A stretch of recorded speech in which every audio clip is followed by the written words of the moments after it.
I want to bring in our political panel here in New York, former New York Democratic Congressman Mondaire Jones and former Chief of Staff to Vice President Mike Pence, Republican strategist Marc. Good to have you both with me. Thanks so very much. Good to be here. Let's talk about Florida, because this is a highly political maneuver by the governor of Florida, Ron DeSantis. 4 more seats for Republicans. We have a map, I believe, that we can show how it would look.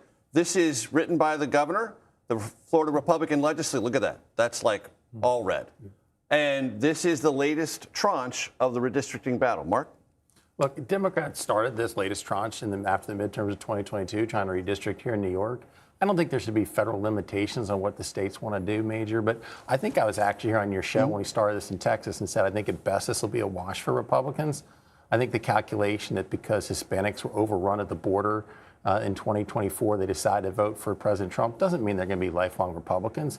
And so a lot of those districts in Texas, I think, are at risk. And I think now you've seen basically other states look to engage in the same thing. And so, meanwhile, in Indiana, you have the Trump administration going after Republican state senators who resisted the calls to redistrict. And so at best, this is going to be a wash for Republicans. And basically, it's kind of a race to the bottom. Mondaire, I'm sure you have a response when Marc says Democrats got all this started in New York. I think today was the first time I heard that. Even Republicans acknowledge that Republicans started this and they're now regretting it.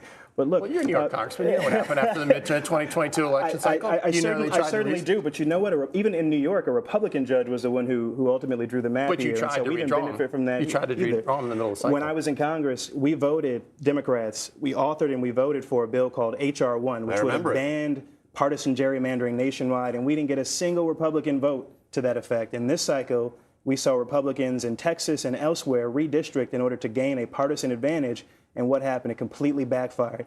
Gavin Newsom, the governor of California, tried to bolster Democrats as a response to that. We saw Abigail Spanberger, now the governor of Virginia, accomplish the same thing, and so on and so forth. And you got a lot of prominent Republicans saying, we wish we hadn't started this fight because now Democrats are finishing it.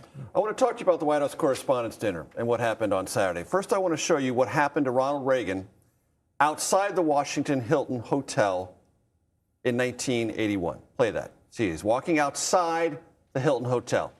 Assassination attempt by John Hinckley Jr. All right, now I want to show you a picture of what happened after that, because something was installed at the Washington Hilton so the presidential limousine would never again be parked outside the Hilton. You see that structure? That is where the presidential limousine now enters, and then the middle door comes down, and the president does not step out of the vehicle until that door is secure and that spot is secured.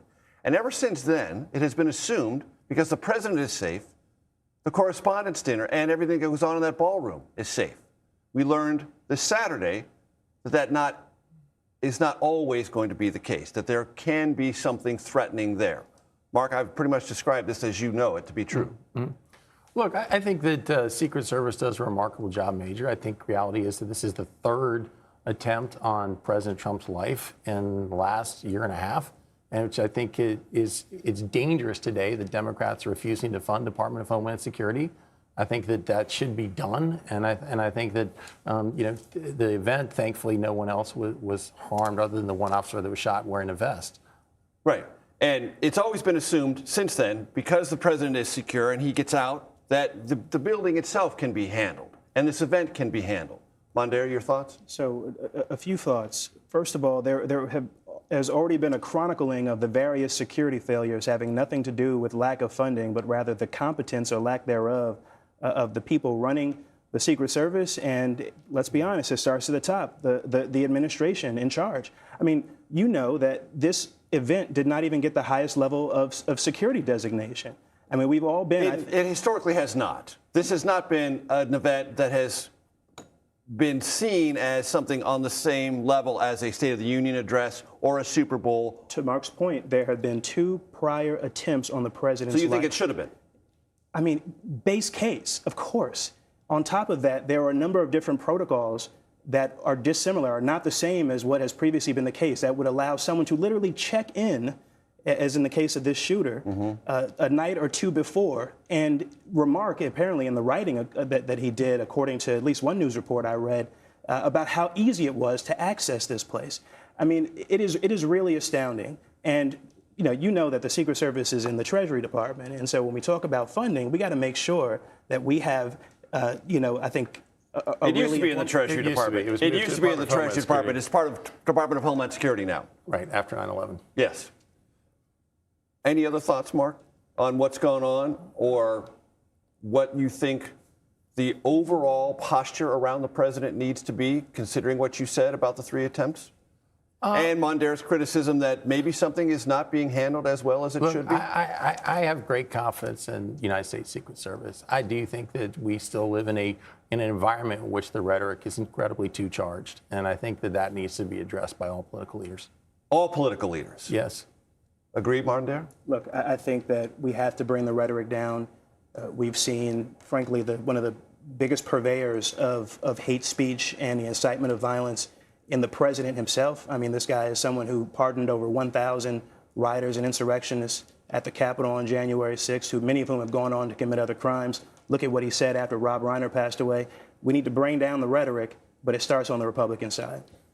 Marc? Well, I mean, I've agreed that the people who committed violence against Capitol Police on January 6th should never have been pardoned. Should never have been pardoned. That's your position? That's the former vice president's position? I mean, you've got James Carville on television basically making the claim that not only does he want to see the president die, he wants him to have a painful and slow death.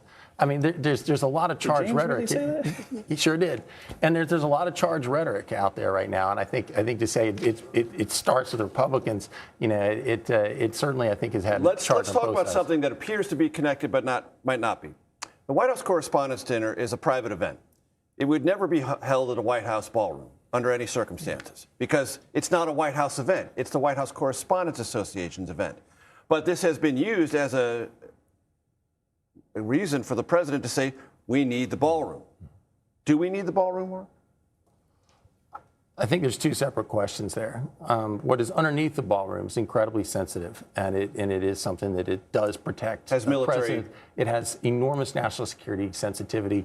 The people who have access to it actually have clearances above top secret, Major, and it's a remarkable facility. But what happens underneath the ground, I certainly trust the people who say they need those resources.